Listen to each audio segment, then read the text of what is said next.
ध्यान से सुनेंगे तब समझ में आएंगे भाई।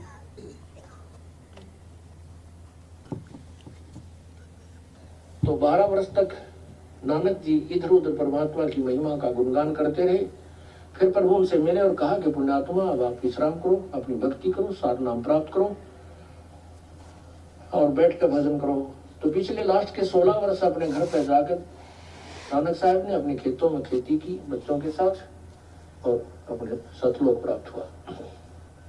कहने का भाव यह है कि परमात्मा फिर उस प्यारी आत्मा को सतलोक, अपने यहाँ के मिनी सतलोक में ले जाते हैं। वहां जाकर वो खूब रोता है और उस जैसे नालायक वहां बहुत बैठे पाओगे, सभी बैठ कर बतलाते हैं हमने नाश कर दिया, हमने बड़ी बनाई बात बिगाड़ दी। अब पता नहीं कौन से कलयुग में परमात्मा कब दया होगी या ना होगी। जो कलयुग के अंदर ये काल इतना सतर्क हो जाता है, नाना प्रकार के पंथ बना देता है, भिन्न भिन्न प्रकार के मजहब बनवा देता है, क्योंकि कोई एक दूसरे की बात को सुनकर प्रसन्न नहीं और आपस में लड़ाई झगड़े मार काट है और उसी अपनी अपनी अपनी सोच पर सभी आधारित रहते हैं। फिर भी परमात्मा बहुत को दया करते हैं अपनी समर्थता के कारण, अपने तत्व ज्ञान के तोड़ के गोले के आधार पर इस अज्ञान रूपी किले को ढा देते हैं। एक बार प्रत्येक कलयुग में अवश्य खत्म कर देते हैं और उस दाव में, उस अवसर में जो कोई मनुष्य जीवन प्राप्त है और वो पूर्ण संत की शरण में आके सच्ची भाव से अपना जीवन कल्याण करवा लेता, वो पार हो जाता है। अब ये बैन उठ चुका है। अब जो भी सच्चे दिल से परमात्मा की भक्ति जैसी भी बनती है करते रहिए, पर मर्यादा से दूर ना होना, आप यहाँ से पार हो जाओगे। तो काल मर्यादा में तो नहीं रहने दे रहा भक्तों को। नरेंद्र मोदी के भाई को मुख्य अतिथि बुला के मर्यादाएं तो तोड़वा रहा है, वरिष्ठ भाजपा नेताओं को बुला के मर्यादाएं तो तोड़वा रहा है, कागज को भगवान मनवा के मर्यादाएं तो तोड़वा रहा है। आज ये बीजेपी को वोट देने का पर्चा आ गया, मर्यादाएं तो तोड़वा रहा है। खून निकलवा दिया, अंग दान करवा दिए, इनका बस चले तो भक्तों का जमीन भी तो करवाई दी फर्जी आश्रमों के नाम पे। कुछ नहीं छोड़ा इन्होंने, सारा सत्यानाश, अनाज दान करवा दिया, बच्चों की बच्चियां दान करवा दी। अरे गैरों के ब्यादी आज वो रो रहे हैं बेचारे, लेके गोद में दो घूम रही है, बाप का पता ही नहीं कहां छोड़ छाड़ के गया। दूसरी पकड़ लेंगे, फ्री में मिलती है, धंधा बना लिया ना। तो भगत जी मर्यादा में तो नहीं रहने देगा काल। अब ये बातें साथ संगत से जुड़ के समझ में आएंगे। तो पुण्यात्माओं, प्रार्थना है जुड़ जाओ साथ संगतियों से, ये मौका नहीं मिलेगा। ये कोई जीव के बस की बात नहीं है जो भोंक देगा। परमात्मा मेहर बख्शते तब जाके कोई दो शब्द मुंह से निकलते हैं।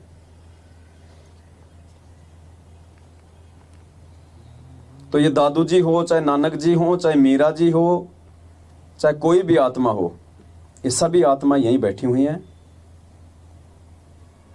अब देखो एक शब्द में तो परमात्मा कितना स्पष्ट कह रहे हैं। अब देखो परमात्मा अगर खुल के कह दें कि वो पार नहीं हुए, सतलोक नहीं गए, तो फिर लोगों का भक्ति से विश्वास उठता है।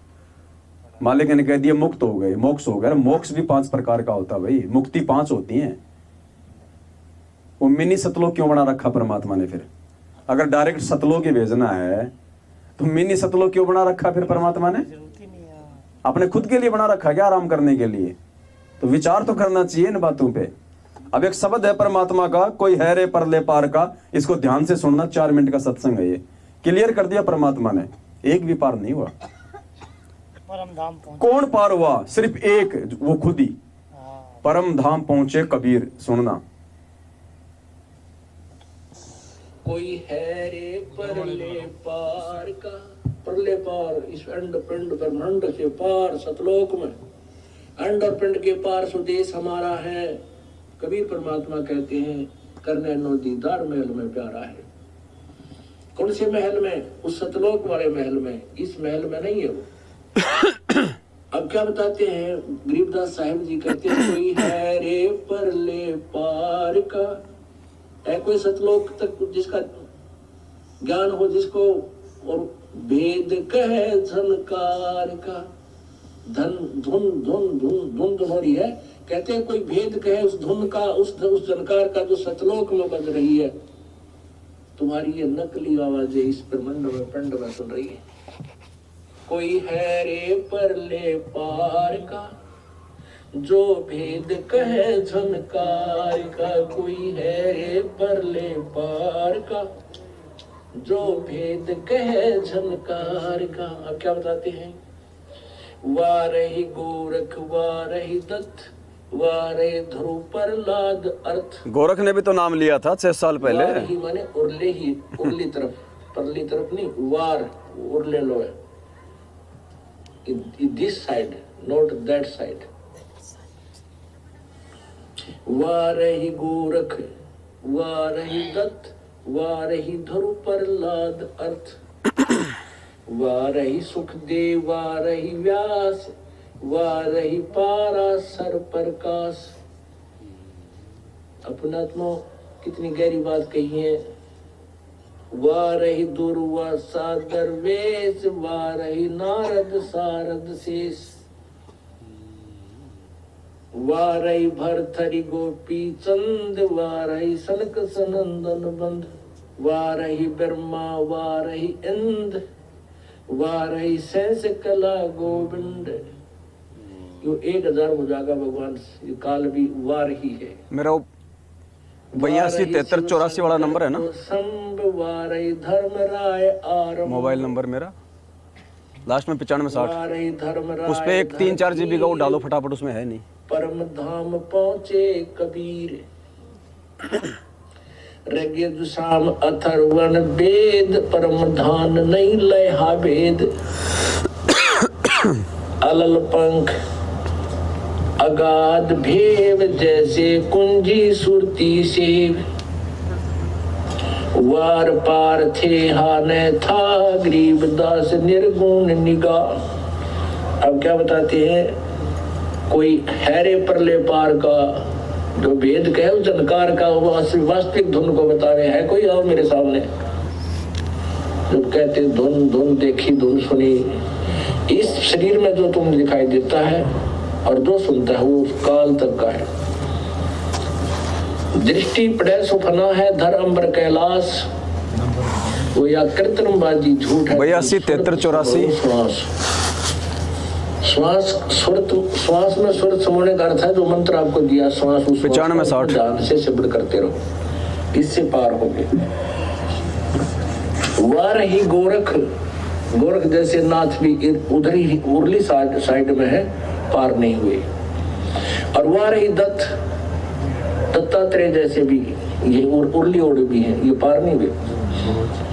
वार ही ध्रुव प्रहलाद अर्थ, ध्रुव और प्रहलाद भी अब सुनना ध्यान से, नहीं, इनकी जन्म मृत्यु होती है। अब सुनियो। अब यहाँ चक्कर में पड़ जाते हैं, कमाल की बात है। ये तो इनको भगवान मिल गए थे। अरे भगवान 120 वर्ष काशी में रह गए, चले गए, सब न मिल रहे थे, कौन सा पार हो गया? कौन सा पार हुआ? भगवान के मिलने से पार नहीं होती, भगवान के द्वारा बताएगी भक्ति से, भक्ति धनी होकर के हम सतलोकदास के गए।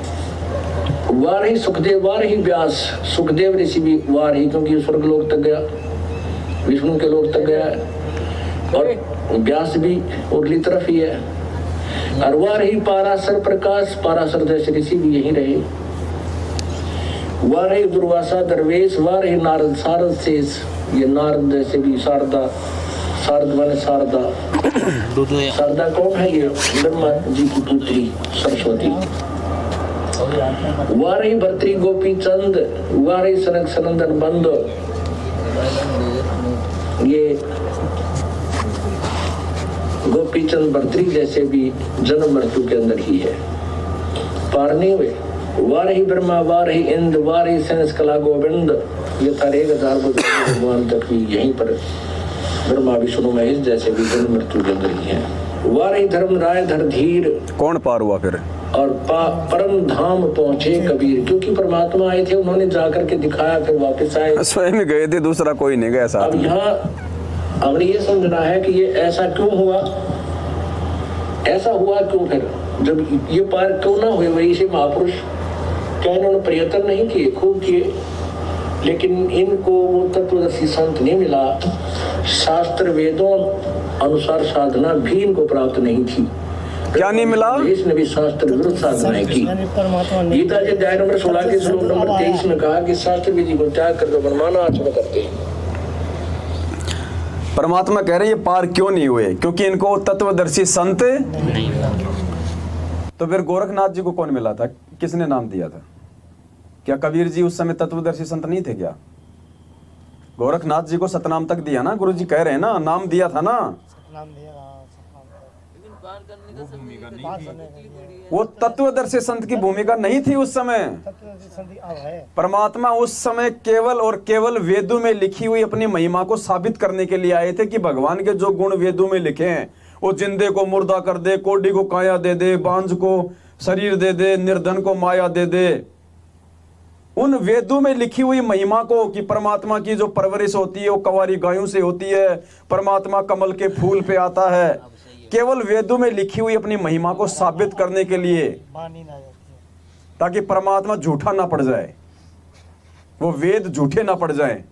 इसलिए परमात्मा ने वो हर युग में एक जीवन जीता है। परमात्मा कैसे नहीं है? हर युग में एक एक बारी परमात्मा क्यों आता है कमल के फूल पे? बाकी तो गुरु जी कहते ना कि जुग सत्तर हम ज्ञान दिया, जीव न समझा एक। और आगे वाणी है परमात्मा की, जुग सत्तर हम ज्ञान दिया, जीव न समझा एक, दास गरीब घर घर फिरे यो धरे कबीरा भेक। पता नहीं कितनी बार परमात्मा यहां पे आते हैं। ये जो पृथ्वी है ना, परमात्मा कहते हैं एक क्षण के लिए भी पूर्ण संत की उपस्थिति से बाहर नहीं होती है। परमात्मा कहते हैं आग लगी संसार में, आग लगी आकाश में, झड़ पड़े अंगार, और संत ना होते धरती पे तो ये जल मरता संसार। एक सेकंड के लिए भी परमात्मा इस पृथ्वी से ओझल नहीं होता। मालिक कहते ना खालिक खेल खलक में 6 ऋतु 12 मास। तो आज है वो तत्वदर्शी संत की भूमिका में गीता जी के अनुसार कि अर्जुन अगर तुझे पूर्ण मोक्ष चाहिए तो उस तत्वदर्शी संत की खोज करके उसकी शरण में जा, फिर जैसा वो कहे वैसा कर। तो बताओ मोक्ष किससे होगा? कागज की फोटो की शरण में जाने से, दाढ़ी मूछ वाले की फोटो की शरण में जाने से, या फिर तत्वदर्शी संत की शरण में जाने से? सीधा क्लियर है। वो फोटो तुम्हें तत्व ज्ञान देगी क्या? दाढ़ी मूछ वाली 600 साल पहले ही नहीं दिया कुछ। तो आज है परमात्मा तत्वदर्शी संत की भूमिका में। 650 साल पहले तत्वदर्शी संत की भूमिका में नहीं था, क्योंकि तत्वदर्शी संत का काम होता है संपूर्ण आध्यात्मिक ज्ञान देना। जबकि क्या कहा था धर्मदास को? धर्मदास मेरी लाख दुआई, ये मूल ज्ञान अभी बाहर न जाई। परमात्मा ने खुद ही पूरा ज्ञान नहीं दिया था उस समय, छुपा के रखना था। तो तत्वदर्शी संत की भूमिका में नहीं थे उस समय। उस समय परमात्मा केवल सत्संग बनाने के लिए आए थे। सत्संग तो आज कर रहे हैं, उस समय तो मालिक ने सत्संग बनाए थे। वो गणिका वाली कहानी बनाई, अर्जुन सरजुन की कहानी बनाई, बीच में आके मीरा जी की बनाई, नानक जी की बनाई, दादू जी की बनाई, ये कहानियां बनाई जो आज हमें सुना रहे हैं। तो उस समय परमात्मा ने सत्संग नहीं किए थे, परमात्मा ने सत्संग उस समय परमात्मा ने बनाए थे। सत्संग तो आज कर रहे हैं हमारे लिए। तो क्या कह रहे हैं गुरु जी कि उस समय उनको तत्वदर्शी संत नहीं मिला, जबकि चलो औरों की तो छोड़ो, गोरखनाथ को तो मिला था। फिर परमात्मा ये कैसे कह रहे हैं कि उनको तत्वदर्शी संत नहीं मिला था? क्योंकि उस समय ज्ञान का पिटारा खोलना ही नहीं था। तो बताओ कहां से पार हो जाएंगे? फिर गुरु जी ने स्पष्ट कर दिया, 120 साल भगवान रहे, सबने दर्शन किए, कोई पार नहीं हुआ। संत के दर्शनों से नहीं, संत की शिक्षाओं पे चलने से, मर्यादाओं में रह के भक्ति करने से बेड़ा पार होगा। इसलिए तो कहते हैं क्यों हिसार जेल में जाके वहां धक्के खाते हो? ना तो वहां कोई दर्शन हो रहे, दर्शन भी तो नहीं हो रहे। तुम झुकते नीचे हो, ध्यान तुम्हारा रहता है कहीं को पुलिस वाला ना आ रहा हो मार दे डंडा, तुम्हारा ध्यान तो वहां रहता है पुलिस वालों के डंडे पे, दंडवत करते हो तुम वहां। तो इसलिए परमात्मा यहाँ पे हमें समझा रहे हैं, कह रहे हैं परमात्मा डिवाइडर पर करे तो परिणाम भी दंडवत परिणाम भी कहीं भी कर देते हैं। बताओ। नहीं उन्हें बच्चा पे लीजिए। तो इसलिए परमात्मा इस शब्द में कह रहे हैं रजा तेरी से दादू नानक जी का सतलोक में वास हुआ। रजा तेरी से दादू नानक जी का सतलोक में वास हुआ। 100 परसन उत्तर कीने तब धर्मदास के विश्वास हुआ। 100 परसन उत्तर कीने तब धर्मदास के विश्वास हुआ। अब बताओ, ये धर्मदास जी भी बताओ यहीं पे है। कल परसों आपको कबीर सागर के सरलार्थ पेज नंबर 79 से दिखाया था प्रमाण, है आपके पास में? कबीर सागर का सरलार्थ है घर पे? वो मेरे मोबाइल में रह गया, लाओ पकड़ो।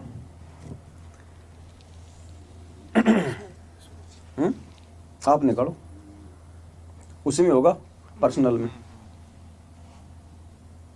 Page number 17। हाँ ये वाला, यहाँ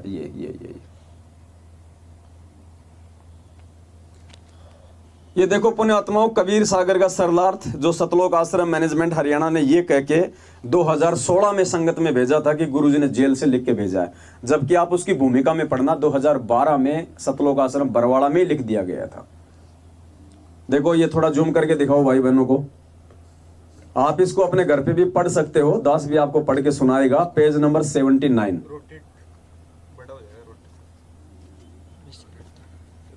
देखिए रोटी सब्जी एक बार ही कर दिया करो, जो भी करनी है सारी, बीच बीच में मत किया करो। एक आदमी कर ले यार, ये कोई जानवर थोड़ी जो लात मारोगो। हो गया ये देखो जी, थोड़ा जूम करके दिखाओ भाई बहनों को, साफ आ रहा क्या? ये देखो पुण्यात्माओं, कबीर सागर का सरलार्थ पेज नंबर 79। ये साबित कर देगा। बहुत सारे भाई कहते हैं ना कि यार ये पवन दास को क्या हो गया आजकल, सबके बारे में कहता पार नहीं हुए पार नहीं हुए। भाई पार होने का समय अब है, प्राइम टाइम है, ये गोल्डन चांस अब है। अब आया तत्वदर्शी संत धरती पे पूर्ण फोरम में। तो दास आपको पढ़ के सुनाता है। ऊपर लिखा है बहुत महत्वपूर्ण प्रमाण, गुरुजी जोर दे के लिख रहे हैं, बहुत महत्वपूर्ण प्रमाण। अब प्रमाणों को वो समझेगा जिसको भगवान सद्बुद्धि देगा। अब देखो क्या लिखा हुआ इसमें। कबीर सागर के अध्याय कबीर वाणी में पृष्ठ 132 पर स्पष्ट किया है कि कबीर परमेश्वर जी ने कहा कि हे धर्मदास, तू हमारा अंश है। मैं तेरे को एक गुप्त वस्तु का भेद बताता हूं जो मैंने गुप्त रखी है। 7 सुरती तो उत्पन्न करने वाली है, तुम 8वीं सुरती हो। धर्मदास कौन सी सुरती है?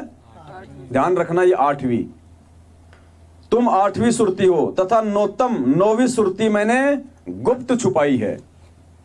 क्या कह रहे हैं परमात्मा? नौतम सुरती मैंने गुप्त छुपाई है, यानी वो आगे प्रकट होनी है, खुद परमात्मा ही है। 7 सुरती तो उत्पन्न करने वाली है, तुम 8वीं सुरती हो तथा नौतम सुरती मैंने गुप्त छुपाई है। नौतम सुरती मेरा निज वचन है। निज वचन यानी शब्द।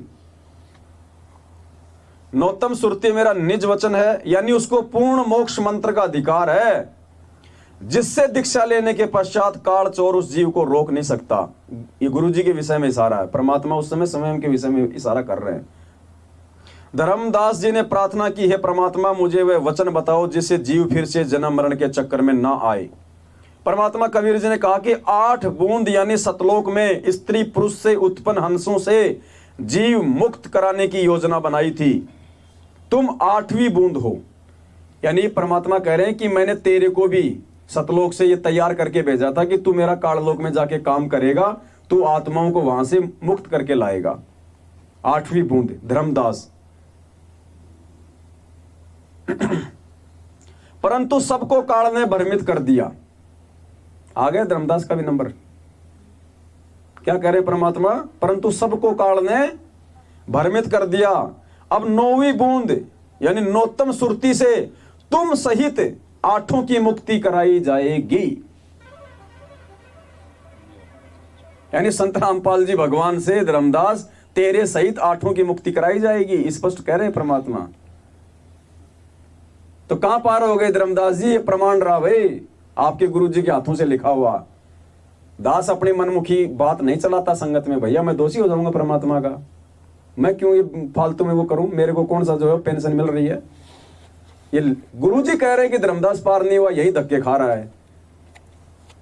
तो धर्मदास जी तो नानक जी से भी कई गुना अव्वल आत्मा थे। तो जब धर्मदास जी ये धक्के खा रहे हैं भाई साहब, तो बाकी का क्या होगा।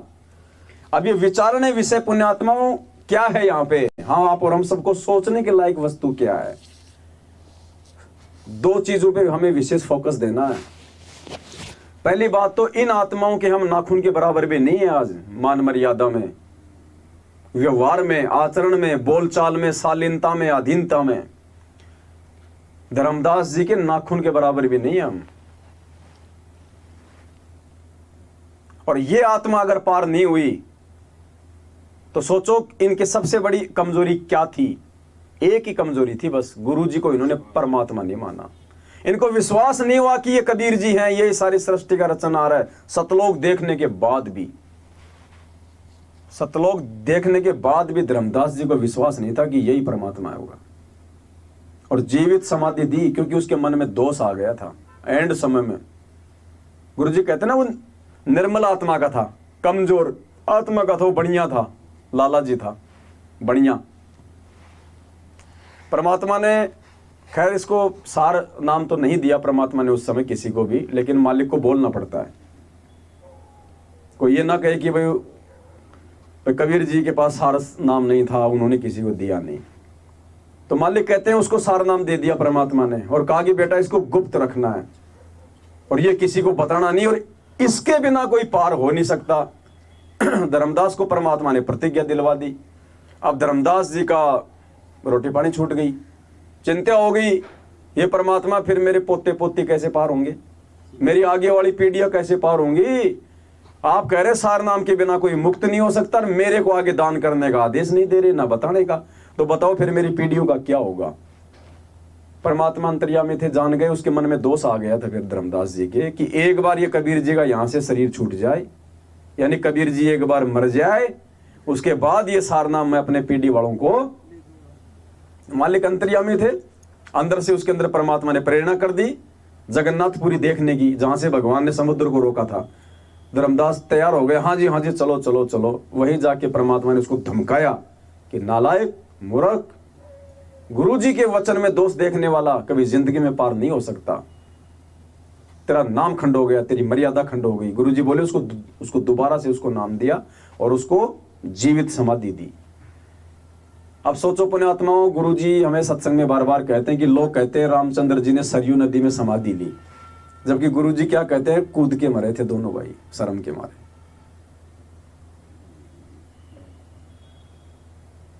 तो ये परमात्मा ने जानबूझ के धर्मदास जी का शरीर जो है वो छुड़वाया था उसकी कमजोरी को देख के। तो कहां से पार हो जाएगा बताओ। तो सबसे पहली चीज तो ये समझनी है पुण्यात्माओं, जब ऐसे महापुरुष रह गए डायरेक्ट भगवान की शरण में आके सतलोक देख के 24 घंटे उनके साथ रह के परमात्मा का परम भगत होके, धर्मदास जी परमात्मा के परम भगत थे, सबसे प्रिय भगत थे 64 लाख में से। तो सोचो आप और हम कौन से खेत की मोड़ी है आज के विकारी जीव। अरे हम यदि गुरु पद और मर्यादा में नहीं रहे, गुरु को भगवान नहीं माना, उनके प्रत्येक वचन को आज्ञा का पालन नहीं किया, ये राजनीति करते रहे, पीले पर्चों पे चलते रहे, नेताओं की गुलामी करते रहे, दान धर्म को पात्रों को देते रहे, कहां से पार हो जाएंगे। हंसी मजाक चल रहा है क्या, खाला का घर है क्या, सतलोक है ये, बरवाड़े का बस अड्डा नहीं है। तो पुण्यात्मा हमने विचार करना है कि भगवान फिर हमारे कैसे भाग खोल दिए। आप 650 साल पहले आए, लेकिन आपने ना किसी का मोक्ष किया, ना किसी को आपने पूर्ण मोक्ष मंत्र दिए, ना किसी को आपने पूरा ज्ञान दिया। भगवान आज हमारे कैसे भाग खुल गए जो धर्मदास के भी नहीं थे, नानक जी के भी नहीं थे। तो पुण्यात्माओं, इसलिए परमात्मा कहते हैं पुण्यात्माओं धन्य तुम्हारे माता पिता जिनसे तुम्हारा जन्म हुआ। और गुरुजी कहते हैं हीरे की परख तो जोरी कर सकता है। तुम्हारे युगन युगन के कितने शुभ संस्कार हैं जो तुम्हें भगवान ने आज बिजली पीढ़ी में जन्म दे के अपनी शरण में लिया। नहीं, दुनिया तो गालियां निकाल रही है, अपने कर्म फोड़ रही है, और हम इस मौके को फिर भी गंवा रहे हैं। देखा देखी में, भेड़ चाल में, आज बीजेपी को चलो बीजेपी को, कल कांग्रेस को चलो कांग्रेस को, आ गया पीला पर्चा, पीले पर्चे को अपना बाप बना लिया। ये शिक्षा क्यों दी भगवान ने? ये चापलूसी करने के लिए, गुलामी करने के लिए? काहे कि तुम 21वीं सदी के तुम पढ़े लिखे युवा हो, तुमसे अच्छे तो जानवर हैं, तुमसे अच्छा तो एक कुत्ता है जो अपने स्वामी के इशारों पे भोगता है। पड़ोसी को तो वो भी काटने को दौड़ेगा, वो केवल अपने स्वामी का स्वामी भगत होता है कुत्ता। इसलिए परमात्मा ने अपने सत्संगों में कुत्ते शब्द का यूज किया कि कुत्ता हूं गुरुदेव का।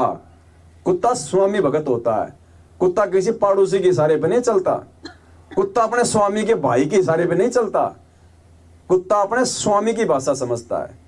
और ये जो भाषा है ना, ये पीले परचों वाली, ये कुत्तों की भाषा है, ये स्वामी की भाषा नहीं है।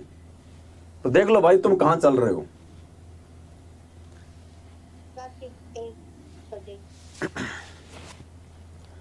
तो पुण्यात्मा, सबसे पहला तो बस ये विचार करना कि हम कहां हैं उन महापुरुषों की तुलना में। और आज भी यदि हम ये गोल्डन चांस पाके, इसीलिए परमात्मा कहते हैं समझा है तो सिर दर पांव भवर नहीं रे ऐसा दांव। और मालिक कहते हैं बिल्ली के बाग का छीका टूटा, बिल्ली के बाग का छीका। इब कह दाव मत चूक मेरी प्यारी,